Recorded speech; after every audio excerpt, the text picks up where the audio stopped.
So this is something that most people will likely never read, but it lays the foundation for one of the biggest economic and social shifts in not just Canada's history, but across the globe.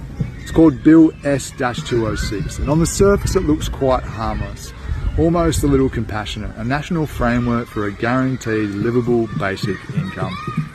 But when you read the fine print, when you actually read the legislation and the framework, it's not just about income, it's about infrastructure. It's about building the rails for an entirely new economic operating system.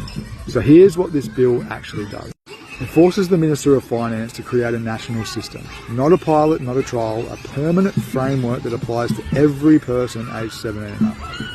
And the moment you create a national framework, you create standardisation, centralisation, unified eligibility, unified data, unified delivery.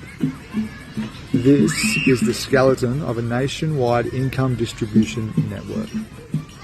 This framework requires the government to define region by region what a livable income actually is. Cost of living metrics, essential goods, the baseline for a dignified life. Not your life, one defined by the state as acceptable.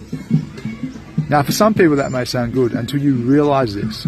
Whoever defines the baseline defines the behaviours in order to meet that criteria.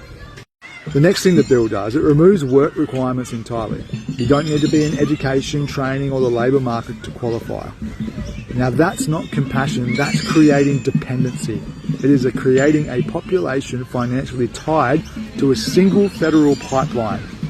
That becomes a population that can be nudged, steered, restricted and controlled with the stroke of a pen.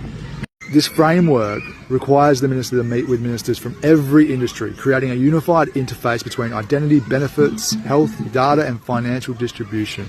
This is how digital ID rails connect to income rails. This is how programmable payments become possible. And this is how compliance becomes automated. This bill installs the rails for a federal economic backbone ready for digital ID and programmable money.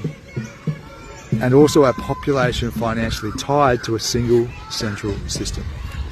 Many people scoff when you suggest that a world of universal low income is on its way or could ever become reality. They laugh, they dismiss it as conspiracy, they say it's impossible. But here it is, the exact legislation that builds the rails for that world, written, tabled and moving into power. Not theory, not speculation, it's all there right in the bill. So what can you actually do about it? Well, don't fight it, don't drop into fear, don't feed rebellion or survival energy because that only strengthens the very system you're trying to step away from. Join communities that don't operate from fear, nor from defiance, but from a genuine desire to serve the highest good of humanity.